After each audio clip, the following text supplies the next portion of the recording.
और ये तो मीडिया चल रही थी और कैमरा में कैच हो रहा था, इसीलिए मैंने बोतल को टेबल में पटका। मां कसम हम किसी के मुंह में पटकते। आप उनकी सांसें थी, उनके दोनों पांव को काटा गया था। उनकी सांसें चल रही थी, उनके दोनों हाथ को काटा गया था। उनकी सांसें चल रही थी, उनके दोनों आंख को निकाला गया था। इसीलिए मैं मीठी बात करनी नहीं जानता। मुझे लगता है एग्रेशन से राज को बदलूंगा। क्या जानते हैं आप झारखंड राज्य को महोदय? एग्रेशन मतलब आप क्या जानते हैं झारखंड राज्य को? हम उस राज्य से आते हैं जहां एक संसद ने सीने में 12 गोली खाई थी। हम उस झारखंड से आते हैं जहां MP member of parliament Sunil Mahato ने 1 2 3 4 5 6 7 8 9 10 11 12 गोली खाई थी सांसद ने। क्या सुनने में अच्छा लगता है? तब आप झारखंड को नहीं जानते हैं। झारखंड हमने बनाया है भैया। निर्मल महतो के सीने में गोली लगी थी, तब झारखंड का चर्चा दिल्ली में हुआ था। तब राजीव गांधी को पता चला था कि हां झारखंड की डिमांड किया जा रहा है। तो मुझे लगता है एक बार ये श्रीमान, ये नियम कानून, एक बार एग्रेशन की गवर्नमेंट होनी चाहिए। बाकी यूथ डिसाइड करे।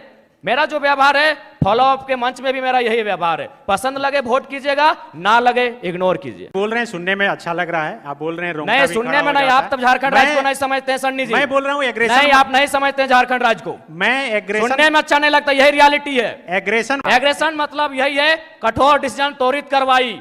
आज कार्रवाई किस पे होती है? एक ठेला पे काम करने वाला है, तुरंत कार्रवाई होगी। एक मजदूर है, पुलिस तुरंत कार्रवाई करेगी। आपकी कार्रवाई उस समय काहे नहीं होती है जब बड़े बड़े लोग आपकी गिरफ्त में आते हैं, बड़ी बड़ी मछलियां जाल में फंसती हैं? क्यों कार्रवाई नहीं होती? हम लोग आते हैं तो छोटा रहे या बड़ा रहे, जो गलत रहेगा उस पर कार्रवाई होगी। एग्रेशन का मतलब है कॉर्पोरेट से कोई भय नहीं। एग्रेशन का मतलब है अमीरों के चंदे से पलना नहीं। एग्रेशन का मतलब होता है निडर होकर, निष्पक्ष होकर झारखंड के मुद्दों पे बात करना, झारखंड के मुद्दों के समाधान करने के लिए प्रयास करना। आज राजभवन में लोग धरने पर बैठे हैं, मुख्यमंत्री के आवास पे लोग धरने बैठे हैं, आज सीजीएल के जेएसएससी कार्यालय के बाहर लोग धरने पर बैठे हैं। आंदोलन रोज होता है, लेकिन जयराम महतो एक 50 लड़कों के आंदोलन से आज सीएम का फेस बन के कैसे सामने आया? इस सवाल का उत्तर कोई दे। आंदोलन इस राज्य में रोज होता है, जयराम महतो क्यों? क्योंकि मैंने उन मुद्दों को टच किया, मैंने उस मुद्दों पे बात किया जो झारखंड की जरूरत थी, जिसपे झारखंड बात करना चाहता था। साफ शब्दों में झारखंड चाहता था कि बिल्ली के गर्दन में घंटी बांधी जाए, पर बांधेगा कौन? बेरमो कठारा की घटना है, वहां एक व्यक्ति का अटेंडेंस रोक दिया जाता है, पंच ब्लॉक कर दिया जाता है, जो नौकरी का प्रावधान होता है कोलियरी में। वो व्यक्ति हमारे पास आता है, आके हमें सुनाता है कि भैया ऐसा ऐसा बात है, मेरा कसूर इतना है कि झारखंडी है और हमें मतलब मेरा पंच को ब्लॉक कर दिया गया है, मेरे अटेंडेंस को रोक दिया गया है, तो कुछ उपाय किया जाए। तो हम उनको फ़ोन लगाते हैं, तो हमने परिचय दिया कि सर ऐसा क्यों करते हैं, गरीब आदमी है, बड़ी मुश्किल से रोजगार चलता है, तो इनको पुनः रख लिया जाए। तो उधर से आवाज़ आई कि आप कौन बोल रहे हैं? तो हमने कहा कि हम जयराम कुमार महतो बोल रहे हैं, वर्तमान में गिरिडीह लोकसभा लड़े हैं।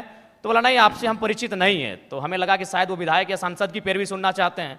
तो मैंने इतना कहा था कि 2 महीने के बाद चुनाव है, हम बेरमो भी लड़ेंगे, गोमिया भी लड़ेंगे, डुमरी भी लड़ेंगे। अगर वहां से कोई भी सीट जीत के आ जाते हैं तो आपको दामोदर नदी में ले जाकर डाल देंगे। विश्वास कीजिए, विश्वास कीजिए, वो व्यक्ति का भी नाम बता देंगे, ऐसा नहीं हम झूठ बोल रहे। 10 सेकंड में उनका आवाज बदला कि जयराम बाबू बोलिए क्या बात है। अगर मेरे इस व्यवहार से उसका नौकरी बच जाता है तो मुझे अपने इस व्यवहार से कोई कंप्रोमाइज नहीं करना है। 24 साल आपने चला लिया श्रीमान करके, 24 साल आपने चला लिया नियम कानून की बात करके। हमें लगता है कि एक एग्रेसिव गवर्नमेंट आनी चाहिए और मेरा यही एग्रेशन मुझ में रहेगा। चूंकि मैं ना संजय मेहता जी के तर्ज पे मैं बरी से आता हूं, ना मैं चौपारण से आता हूं, ना मैं गढ़वा से आता हूं, मैं धनबाद से आता हूं। मैं एक घटना सुनाता हूं सुरेश महतो की, और विधायक मैडम बैठी हैं, हालांकि उस समय वो बहुत किस्सा पुराना है। वो झरिया विधानसभा की घटना है, वो भोरा क्षेत्र की घटना है। एक व्यक्ति है, उनका नाम है सुरेश महतो, मैं उस कौम का बेटा हूं। एक व्यक्ति थे, उनका नाम था सुरेश महतो, मैं उस कौम का बेटा हूं।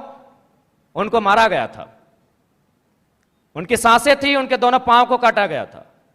उनकी सांसें चल रही थी, उनके दोनों हाथ को काटा गया था। उनकी सांसें चल रही थी, उनके दोनों आंख को निकाला गया था। इसीलिए मैं मीठी बात करनी नहीं जानता। मुझे लगता है एग्रेशन से राज को बदलूंगा।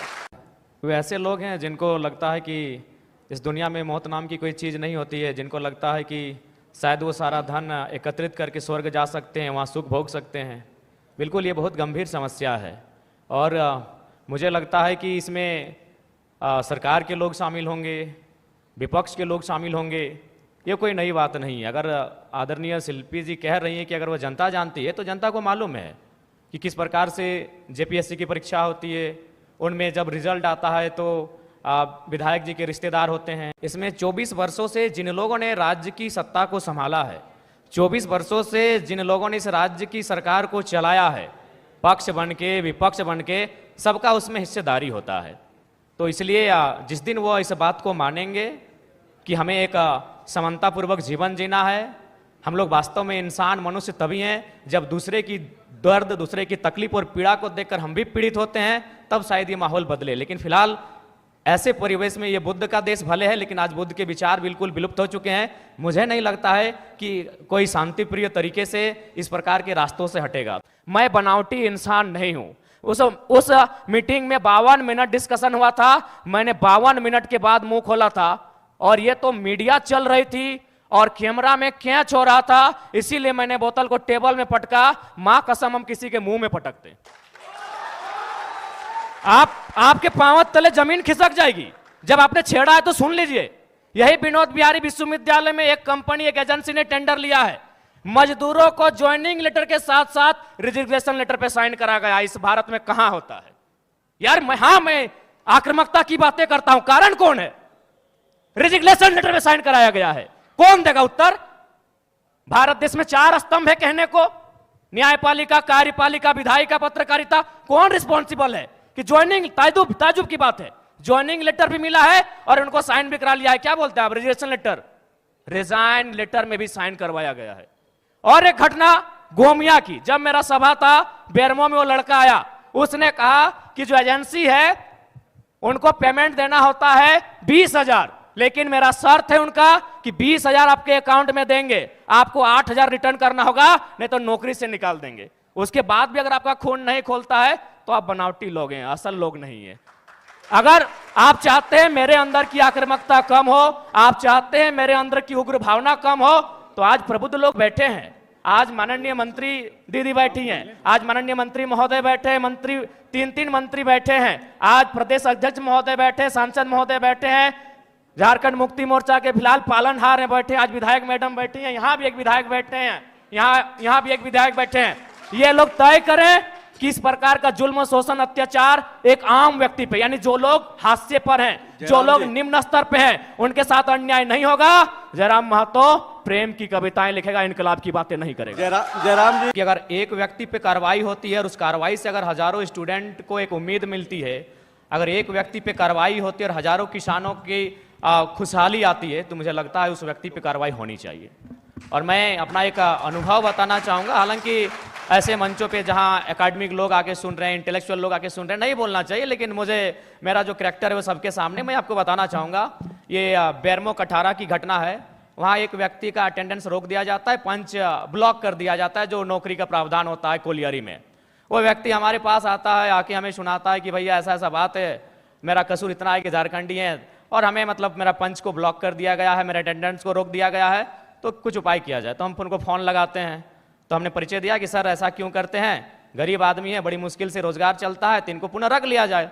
तो उधर से आवाज़ आई कि आप कौन बोल रहे हैं? तो हमने कहा कि हम जयराम कुमार महतो बोल रहे हैं, वर्तमान में गिरिडीह लोकसभा लड़े हैं। तो बोला नहीं, आपसे हम परिचित नहीं है। तो हमें लगा कि शायद वो विधायक या सांसद की पैरवी सुनना चाहते हैं। तो मैंने इतना कहा था कि 2 महीने के बाद चुनाव है, हम बेरमो भी लड़ेंगे, गोमिया भी लड़ेंगे, डुमरी भी लड़ेंगे, अगर वहां से कोई भी सीट जीत के आ जाते हैं तो आपको दामोदर नदी में ले जाकर डाल देंगे। विश्वास कीजिए, विश्वास कीजिए, वो व्यक्ति का भी नाम बता देंगे, ऐसा नहीं हम झूठ बोल रहे। 10 सेकंड में उनका आवाज बदला कि जयराम बाबू बोलिए क्या बात है। अगर मेरे इस व्यवहार से उसका नौकरी बच जाता है तो मुझे अपने इस व्यवहार से कोई कंप्रोमाइज नहीं करना है। अलग राज्य की लड़ाई जिन मुद्दों के साथ लड़ी गई थी वही मेरे मुद्दे होंगे। झारखंड अलग राज्य की लड़ाई में जो सोच के साथ इस राज्य को अलग किया गया था कि जब ये राज्य अलग होगा तो यहाँ के युवाओं के पास क्या अधिकार होगा, जब ये राज्य अलग होगा तो यहाँ के किसानों के पास क्या स्वतंत्रता होगी, मेरे मुद्दे वही होंगे। झारखंड जो हमारे झारखंड के नाम में ही छुपा है, झाड़ यानी जंगल, खंड यानी जमीन का एक भूभाग, और हमारी जो निरंतर लड़ाइयाँ रही हैं आदिकाल से, वो इसी विषय को लेकर रही हैं। तो जब मैं विधानसभा के चुनाव में जाऊंगा, मेरा पहला मुद्दा इस राज्य में एक सुदृढ़ स्थानीय नीति का रहेगा। चूँकि मैं जिन क्षेत्रों से आता हूँ वो कोयलांचल का क्षेत्र है। आज भी मैं जब कोयलांचल से होकर आया तो लोगों ने अपनी समस्याओं को लगभग 15-20 आवेदन मेरे पास पड़े। जब मैं एक सामान्य सा बालक हूँ, मैं एक साधारण सा बालक हूँ और मुझे प्रतिदिन 15 से 20 समस्याओं को सुनना पड़ता है, जो समस्याएं होती है ज़मीन से संबंधित। इसलिए मेरा मानना है कि जमीन संबंधित जो कानून जो आज हमारे राज्य में हैं भी, CNT, SPT, लेकिन जो लोग सरकार में बैठे हैं उनके मैनिफेस्टो में शामिल होने के बाद भी प्रभावी रूप से लागू ना हो पाना, प्रभावी रूप से उन विषयों पर चर्चा नहीं कर पाना, उनको संरक्षण ना दे पाना एक बहुत ही गंभीर विषय है। और मेरा मानना यही है, जो कि मैं किसान वर्ग से भी संबंध रखता हूँ, एक किसान का बेटा हूँ, तो मेरे हिसाब से जो ज़मीन संबंधित मुद्दे हैं वो मेरे प्राथमिक मुद्दे होंगे। उसके बाद आज छात्रों की समस्या देख सकते हैं। आज CGL के छात्र, JSSC CGL के छात्र आज धरने पर बैठे हैं। विगत जो पहला एग्जाम हुआ था उस एग्जाम में धांधली हुई, इस एग्जाम में धांधली का मामला सामने आ रहा है। तो निश्चय एक बेहतर नियोजन नीति हो और इस तरीके से एग्जाम को लिया जाए कि धांधली ना हो, गड़बड़ी ना हो, और महत्वपूर्ण सबसे कि अन्य राज्य से लोग जो हमारी हकमारी कर रहे हैं वो कम से कम रुके। उसके लिए मेरे पास मेरी योजना होगी कि हम लोग प्रखंड स्तरीय भाषा के आधार पर एग्जाम लेंगे, क्योंकि भारतीय संविधान आर्टिकल 1516 इस बात का उल्लेख करता है कि हम जात के आधार पर भेदभाव नहीं कर सकते हैं, हम धर्म के आधार पर भेदभाव नहीं कर सकते हैं, हम उद्गम स्थान के आधार पर भेदभाव नहीं कर सकते हैं, हम लिंग के आधार पर भेदभाव नहीं कर सकते हैं, लेकिन भाषा का कहीं जिक्र नहीं है। तो मेरा मानना है कि सरकार को इस विषय पर सोचना चाहिए। हम लोग अगर सरकार में आते तो इस विषय पर सोचेंगे कि जो प्रतियोगिता की परीक्षाएं होंगी वो हमारी भाषाओं में होंगी। फॉर एग्जाम्पल, जैसे मान के चलिए कोई हिंदी का पेपर आता है परीक्षा में, उसमें एक सवाल आता है कि आंख का तारा, इसका मतलब क्या होता है, आग बबूला होना, इसका मतलब क्या होता है। तो झारखंड के अभ्यर्थी के साथ साथ इस सवाल का उत्तर बिहार के अभ्यर्थी को भी मालूम है, इस सवाल का उत्तर उत्तर प्रदेश, मध्य प्रदेश, राजस्थान के अभ्यर्थी को भी मालूम है। लेकिन अगर हम अपनी भाषा को प्रमोट करेंगे, अपनी कल्चर को अगर प्रमोट करेंगे प्रतियोगिता परीक्षाओं में, और वहाँ सवाल ये रहेगा, मान के चलिए मैं धनबाद के तोपचांची ब्लॉक से आता हूँ और वहाँ एक मुहावरा चलता है, पखड़ तरे हाथ करे करे झाँक, ना ये राजस्थान को समझ में आएगी ना ये उत्तर प्रदेश को समझ में आएगी। इससे क्या होगा कि नियम भी बना रहेगा और हमारी जो नौकरियों में हकमारी हो रही है वो भी सुरक्षित रहे। के द्वारा जो एविडेंस साक्ष्य प्रस्तुत किए जा रहे हैं, तो प्रथम दृष्टि से तो यह स्पष्ट हो रहा है कि इस बार भी जो CGL का पेपर है उसमें कहीं ना कहीं गड़बड़ी हुई है, धांधली हुई है। और मुझे लगता है कि पिछली बार जो पेपर गड़बड़ी हुआ था, अगर उसका जो लोग दोषी हैं, अगर वे दोषी लोग पकड़े जाते हैं, अगर उन पर कार्रवाई होती, तो शायद इस बार उनका मनोबल इतना ऊंचा नहीं होता। लेकिन चूंकि आपने SIT का गठन किया, आपने समय मांगा, आपको समय मिला, उसके बाद भी ये तय नहीं हो पाया है कि पिछली बार जो पेपर गड़बड़ी हुई थी, जो 28 जनवरी 2024 को जब इसका एग्ज़ाम हुआ था, तो मेरा मानना है कि कहीं ना कहीं आपका कठोर निर्णय ना ले पाना गवर्नमेंट का, आपका क्विक डिसीजन ना ले पाना उन लोगों का मनोबल को बढ़ा रहा है। हमने कोल माफिया सुना था, हमने लैंड माफिया सुना था, अब यहाँ पेपर माफिया जैसे मामले सामने आ रहे हैं। तो इससे आप इनकार नहीं कर सकते हैं, इस पर आप मौन नहीं रह सकते हैं, ये तो आपको तय करना होगा, इस बात को आपको मानना होगा। क्योंकि पिछली बार हमारे ही 15 साथियों पर FIR हुआ था, आज भी उस मुकदमे के कारण हमारे प्रत्याशी रांची के हमारे आदरणीय देवेंद्र जी जेल गए, उसी मुकदमे के कारण गए थे।